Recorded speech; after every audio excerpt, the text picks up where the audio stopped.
राज्याचे मुख्यमंत्री एकनाथ शिंदेजींच्या इंटरव्ह्यू नंतर मातोश्रीमध्ये बर्नॉलचं प्रमाण फार मोठ्या प्रमाणामध्ये वाढलेलं आहे। छातीच्या गोळ्या एकदा घेतल्या जात होत्या का दोनदा घेतल्या जात आहे। महाविकास आघाडीचं सरकार कसं चालायचं, उद्धव ठाकरे राज्याचे प्रमुख म्हणून फक्त आपले हिशोब कसे चुकते करण्यासाठी ते पद वापरायचे, या सगळ्याची सत्य बाजू हे एकनाथ शिंदे साहेब आपल्या इंटरव्ह्यूच्या माध्यमातून समोर देत आहेत। आता यावर बोलत असताना सकाळी संजय राजाराम राऊतने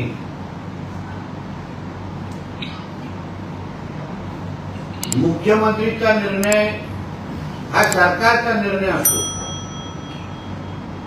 म्हणजे हातभर फाटल्यानंतर आता तुम्हाला मुख्यमंत्र्यांचा निर्णय सरकारचा निर्णय वाटतो का हिंमत होत नाही हे सांगायला की उद्धव ठाकरेंनीच विरोधकांवर चुकीच्या केसेस टाका, त्यांच्यावर चुकीचे केसेस कलम लावून त्यांना अटक करा, अशा पद्धतीचे आदेश द्यायचे, हाय सांग हिंमत सांगून टाका। गिरीश महाजन साहेब असतील, प्रवीण दरेकर साहेब असतील, प्रसाद लाडजी असतील आणि आमचे देवेंद्र फडणवीस साहेब असतील, या सगळ्या आपल्या राजकीय प्रतिस्पर्धींच्या विरोधकांच्या कुठल्या पद्धतीने खोटे केसेस टाकून त्यांना अटक करायची, हेच उद्धव ठाकरे सरकारचे 24 तास काम असायचं। उद्धव ठाकरेंनी 2.5 वर्ष विरोधकांबरोबर हिशोब चुकते करण्याच्या पलीकडे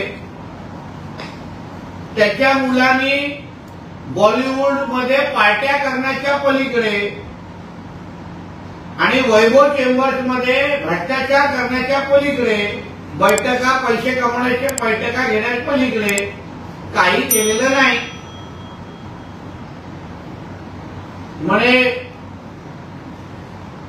देवेंद्र फडणवीस साहेबांवर फोन टॅपिंगचा आरोप होता, रश्मी शुक्ला मॅडम आणि या संदर्भात खोटे गुन्हे कसे करायचे, कसे आपल्या विरोधकांना फसवायचं, खोटे गुन्हे कसे तयार करायचे, यावर खरं म्हणलं तर उद्धव ठाकरेंनी पीएचडी केली पाहिजे।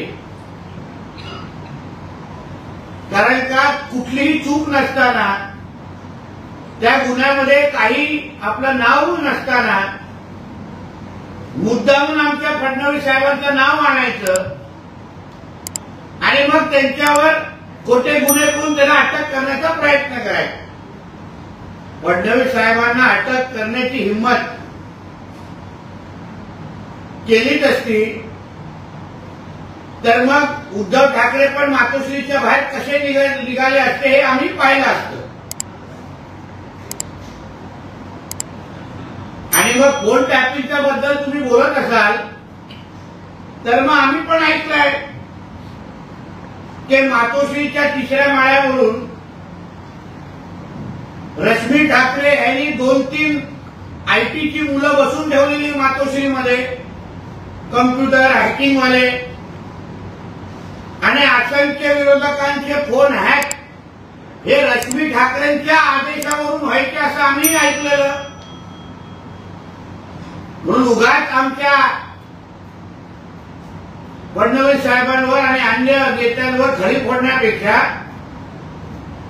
तुझ्या पहिल्या मातोश्रीच्या 3ऱ्या माळ्यावर राहणाऱ्या मालकींना आवर। हे के हॅकिंगचे जे काही प्रकार तेव्हा मातोश्रीच्या माध्यमातून चालायचे त्याचे आमच्याकडे काही पुरावे आहेत की मुलं पण बोलण्यासाठी तयार आहेत की त्याला किती पगार दिला जायचा हॅकिंगसाठी, कुठल्या कुठल्या विरोधकांचे व्हॉट्सअपचे चॅट हॅक करण्याचे त्या लोकांना आदेश दिलेले। मग आम्ही पण काही आकडे सांगू, माहिती सांगू त्याच मुलांच्या तोंडाने, आणि मग अगर तुझ्या मालकाला आणि मालकीला तोंड दाखवण्याची अगर जागा राहिली नाही तर मग तू थोबाड उघडू नकोस एवढं ह्या निमित्ताने मी सांगितलं.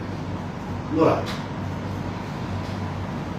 संजय राऊत असं म्हणतायत की फडणवीस, गिरीश महाजन, दरेकर, शेलार, लाड हे लोक अनटचेबल आहेत का कायद्याच्या दृष्टीने? जर त्यांनी काही अपराध केले असतील, आर्थिक गुन्हे केले असतील, इतर काही अपराध केले असतील तर त्यांना कायदा हात लावू शकत नाही का? ते काही कायद्याच्या वर आहेत का? या देशात प्रधानमंत्री आणि राज्यपालांवर सुद्धा कारवाई झालेली आहे. एक लक्षात घ्या, ज्यांनी काय गुन्हाच केला नाही त्यांच्यावर तुम्ही खोटे केसेस टाकत असाल ना, तर मग त्यांना हात लावण्याचा अधिकार तुम्हाला नाही. मग भारतीय जनता पक्षाचा कार्यकर्ता कसा तांडव करतो हे तुला आणि तुझ्या मालकाला कळलं असतं. आमच्या नेत्यांच्या दिशेने पण तुम्ही लोक गेला असतात तर. म्हणून हे सगळे जे त्यांच्यावर आरोप आहेत, आमचे प्रवीण दरेकर साहेब वर्षानुवर्ष मुंबई बँक अतिशय यशस्वी पद्धतीने चालवतात. ह्याचा स्वतःचा भाऊ सुनील राऊत जो आमदार आहे तो त्या मुंबई बँकेच्या पॅनलवर आहे. मग तुझ्या भावाला विचार ना प्रवीण दरेकर काय करतात वरती बसून. म्हणून उगाच फवाड उघडून आमच्या नेत्यांवर अगर चुकीच्या केसेस बद्दल तू बोलत असशील ना, तर मग त्याचा सामना करण्यासाठी भारतीय जनता पक्षाचा कार्यकर्ता सक्षम आहे. तू फक्त पोलीस संरक्षण मध्ये फिरतोस म्हणून सगळं जागेवर आहे, ते पण आमच्या सरकारने दिलेलं. नाहीतर तुझी किती हातभार फाटते ना याची 10 उदाहरणं माझ्यासमोर आहेत. फोन टॅपिंग प्रकरणात फडणवीसांवर बोलताना संजय राऊत म्हणतायत विरोधकांचे फोन अत्यंत बेकायदेशीरपणे चोरून ऐकण्याचा त्यांनी प्रयत्न केला, त्यांच्यावर पाळत सुद्धा ठेवली. मग जसं मी आता सांगितलं, आम्हाला जी काय माहिती दिली आहे की रश्मी ठाकरेंच्या माध्यमातून मातोश्रीमध्ये 2-3 हॅकर बसवले गेलेले आणि ते विरोधकांचे फोन, व्हॉट्सअप चॅट असो, अन्य फोनचे हॅकिंगचे प्रकार तिथे सुरू असायचे आणि त्यासाठी त्यांना मोठा पगार पण दिला जायचा. मग हे सगळ्याच्या बाबतीमध्ये मग आम्ही माहिती द्यायची, त्या मुलांना समोर बसवायचं, कारण ते बोलायला तयार आहेत. कशा कुठून कुठे वहिनी त्यांना येऊन त्यांना किती पगार द्यायचा, कुठल्या कुठल्या विरोधकांची फोन हॅक करण्यासाठी त्यांना आदेश होते. म्हणून उगाच आमच्या फडणवीस साहेबांवर आणि नेत्यांवर उगाच खोटे मोठे आरोप करू नका. त्या केसमध्ये काय दम नाही.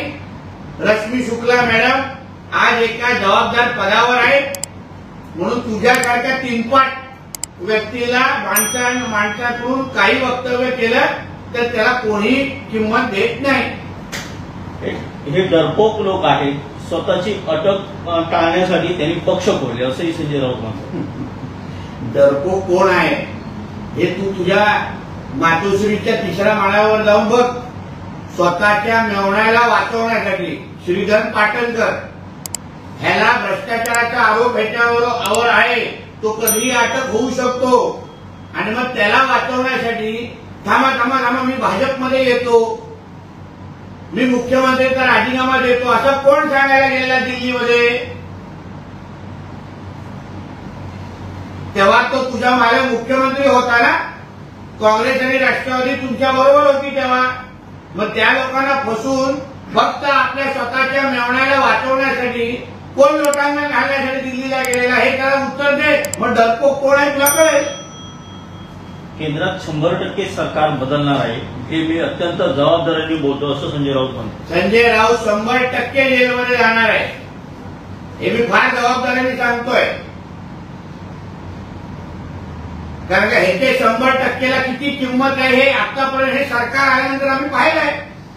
पहिलं आमचं महायुतीचं सरकार संजय राजाराम राऊतच्या अनुसार फेब्रुवारीमध्ये पडणार होतं, नंतर मार्चमध्ये पडणार होतं, नंतर डिसेंबरमध्ये पडणार होतं. आता हे 2.5 वर्ष आमच्या सरकारला होणार आहे.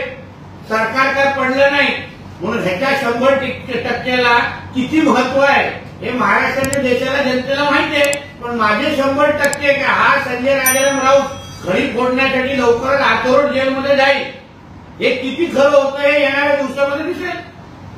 त्यात संजय राऊत यांनी नारायण राणे यांच्यावरही टीका केलेली आहे. त्यांचं आता वय झालं आहे, ते आता जे टोप गलत आहे त्या टोपाचे केस देखील पिकले आहेत. एवढं त्यांचं वय झालंय. त्यांनी आम्हाला दादागिरी सांगू नका, कोकणच्या मातीत तुमचा 3 वेळा पराभव केलाय असं संजय राऊत म्हणतात. वय तर तुझ्या मालकाचं झालंय, तो कधी वरती जातो ह्याची वाट आम्ही पण पाहतोय. तर एक पाय अजूनपर्यंत कबरमध्ये गेलेला आहे, कधी छाती पकडून कुठल्या तरी सभेमध्ये कोसळेल ह्याची आम्ही वाट पाहतोय. आणि दादागिरीची भाषा ही संजय राजाराम राऊतला चांगली माहिती आहे. कारण का राणे साहेबांनी जेव्हा शिवसेना सोडली आणि सामन्याच्या बाहेर जेव्हा सभा होणार होती तेव्हा हा संजय राजाराम राऊत सामन्याच्या त्याच्या ऑफिसच्या बाथरूम मध्ये कुलूप लावून बसलेला 4 तास आणि आतमधून राजसाहेब ठाकरे आणि उद्धव ठाकरेला बोलून घेतलं की माझी चड्डी पिवळी झाली आहे, मला बाहेर येता येत नाही, कधी फटके पडतील, मला वाचवायला या, सांगणारा हाच संजय राजाराम राऊत आहे. म्हणून ह्याच्या तोंडाने दादागिरी आणि हे मोठे मोठे भाषा निघणं हे हास्यास्पद आहे. कधीतरी पोलिसांचा फौजफाटा बाजूला कर, मग त्याच्या बंगल्याच्या बाथरूमच्या पण बाहेर निघणार नाही अशी आहे डरपोक आहे माणूस.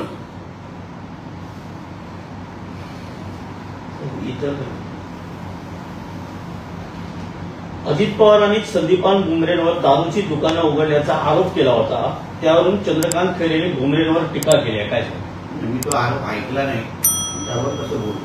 चंद्रपुरात निवडणूक केंद्राबाहेर लावलेल्या पत्रिकेत धानोरकरांच्या नावापुढे कॅन्सरचा शिक्का चुकीनं मारला गेला होता असं स्पष्टीकरण निवडणूक आयोगानं दिलं. काय चांगलं, त्यांनी आपली भूमिका स्पष्ट केली. जर निवडणूक आयोगाने आपली भूमिका स्पष्ट केली म्हणजे निवडणूक आयोगाच्या कामाची पद्धत अतिशय पारदर्शक आहे हे याच्यावर परत सिद्ध होतं. टीएमसी पक्षाचे खासदार अभिषेक बॅनर्जी यांच्या घराची रेकी करणाऱ्यास अटक केली आहे. माहीमधून ती अटक झाली आहे आणि राजाराम रेगे असं त्याचं नाव आहे आणि आपल्या वेंगुर्ल्यामधील आहे. राजाराम रेगे ही तीच व्यक्ती जी 26 अकराच्या हल्ल्यावेळी यांचं नाव समोर आलं होतं, ज्यांनी डेव्हिड हिल्लीला ते मला वाटतं अशा पद्धतीच्या कुठल्याही संशयास्पद व्यक्तीची चौकशी झालीच पाहिजे. अगर कोणीही अतिरेकींची कुठलाही संबंध असलेला अगर कोणावर अगर संशय असेल तर मला वाटतं आमच्या महाराष्ट्र पोलीस आणि ती एजन्सी योग्य पद्धतीने कारवाई करणार, त्याला काय सोडणार नाही. साहेब, भाजपने निवडणुकीपूर्वीच खातं उघडलं गुजरातमध्ये, ही आनंदाची बाब आहे. निश्चित पद्धतीने खातं उघडणं म्हणजे आम्ही 400 पार, आता फक्त 399 सीट अजून जिंकायचे, ते आम्ही 4 जूनला निश्चित पद्धतीने जिंकू. म्हणजे आमची विजयाची घोडदौड हे सुरतपासून सुरू झालेली आहे आणि देशभरामध्ये मोदीजींना मिळालेले समर्थन म्हणजे तुम्ही विचार करा किती चांगले सुरुवात आहे. काँग्रेसचा बिनविरोध का जिंकून आला नाही, अन्य प्रादेशिक पक्षाचं का जिंकून आले, भाजपचाच का निवडून आला. कारण का आता एक संदेश आहे की हा देश मोदीजींच्या बाजूने उभा आहे आणि ती सुरुवात सुरतपासून झालेली आहे.